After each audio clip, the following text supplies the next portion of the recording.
Even the biggest optimists that INEOS will bring change at Manchester United are sitting there saying they cannot believe what INEOS are doing right now. I know, because I'm one of them. And all of it is building a growing sense that Man United, after a decade in the shadows, under the Glazers, under Ed Woodward, under Richard Arnold, are going to start emerging. And it's very exciting. Everyone who's followed United People's TV will know I prefer to be an optimistic United fan, but even me looking at this window so far, looking at what's happened since February, I can't believe what I am watching at Manchester United, and I mean that in the best way possible. INEOS have continued to surprise me, and I'm going to split this video into 3 particular points that I want to make. One's around the structure, and 2 are around transfers, because every United fan's going to have sort of different perspectives and places they're looking at. Say, well, if INEOS do this, then I'll start, believing in what they're doing. And for me, the first thing that needed to be done, of course, was the structure, and the structure's been nailed. All right, we've got Omar Berrada as CEO, Dan Ashworth as sporting director. It was messy, it was unpleasant, but we got him on the 1st of July, and for significantly less than Newcastle wanted to charge us. And Christopher Vivell came in, surprisingly, as the director of global talent. And then you've got Rene Hake coming in as assistant, Ruud van Nistelrooy coming in as assistant, Mitchell van der Gag leaving, Steve McLaren being repositioned. So much, and Benny McCarthy leaving too. From a structural perspective, all the work that's happened since February has been incredible. But of course, and I've said this so many times, the success of INEOS is largely going to be measured by fans in this first transfer window. And that's where we've just seen a significant difference so far. All right? And we start with Todibo. He was clearly Manchester United's first choice. It's going into the window at the right side of centre-back. Would have been cheap, relatively good signing. UEFA came in, blocked that deal. United aren't getting hold up on it. We've employed a lawyer to go and speak to UEFA, see if anything can go on. Have a look at the Savio deal. Tell me that is not hypocrisy. Anyway, move on. Jared Branthwaite. Man United identified him second. We go in with one bid, that gets rejected. We wait. We go in with the second bid, that gets rejected. United don't get pulled into an Anthony V2 where we go, oh, add another 5 mil, add another 5 mil. Sod that. We moved on. And I tell you what, Everton, we might be coming back with a bid a little bit less than 50 million now that their takeover has, mate, have you seen how bad their finances are?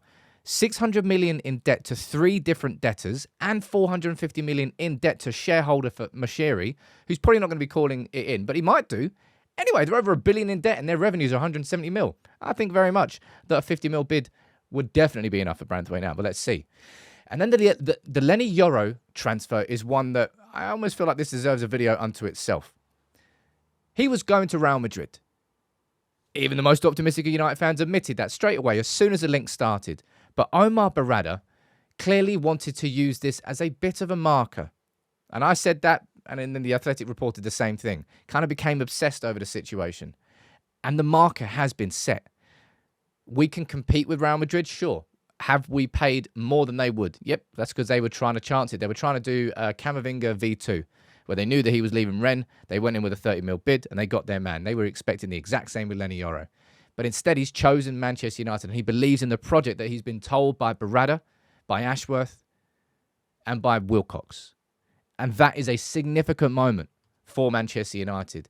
But let's waste not, want not. All right, we're going to sit there, and now about, 5 minutes after it came out about Lenny Yoro and the deal being agreed or finalised, Man United are agreeing personal terms with Manuel Ugarte. It's Man United dealing with multiple transfers, multiple targets, moving on from one, if it doesn't work, from Todibo to Branthwaite, and then from Yoro to Ugarte, and agreeing personal terms.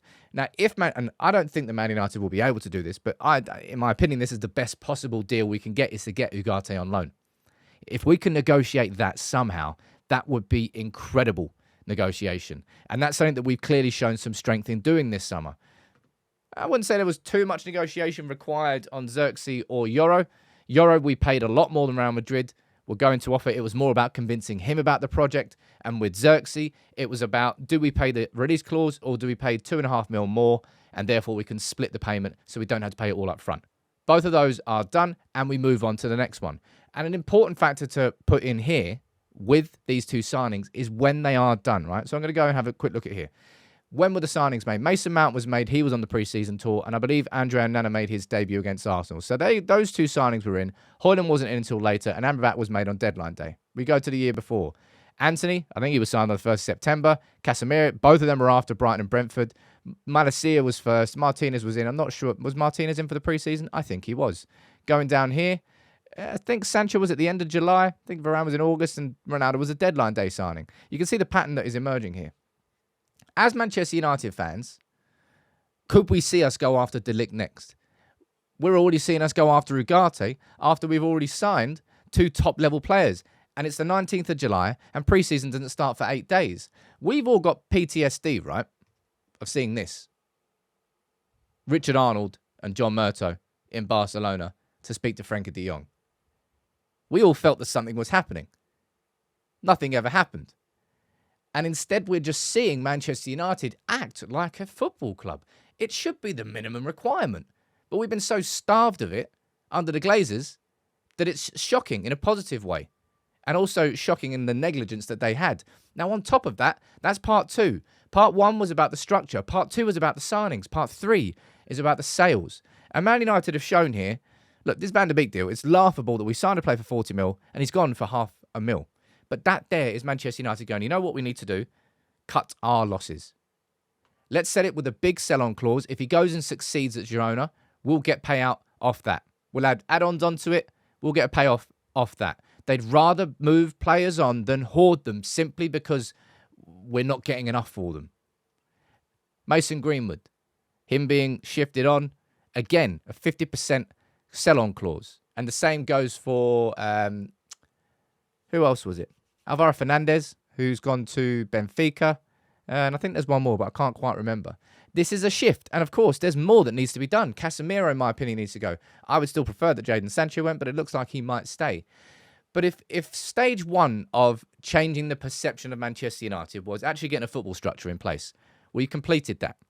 If step 2 was showing that Manchester United, if showing that Manchester United can compete in the market and can draw in some of the most talented youngsters in the world, that they believe in the project, then Lenny Yoro does that. As well as Joshua Zirkzee, which is an exciting signing unto itself. And thirdly, if you can get the sales done, then you can make more signings. You can go back in for the likes of De Ligt. That's Barada. That's the wrong one. Anyway, third time lucky.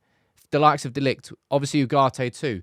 And all 3 of those combined, transfers in, transfers out, and the football structure, all 3 of those together are just filling United fans with more hope and optimism about what is coming up, and justified hope and justified optimism that United are going to be returning. That United are on the right trajectory. It's a long old road. We don't know how long it's going to take, but we are heading in the right direction. And that is something I haven't been able to say about my football club for over a decade. And I'm so excited about it. It's only the beginning of the road, but what they've done so far this summer and what they did with the structure already, it's hard not to be excited about what could be next for our football club.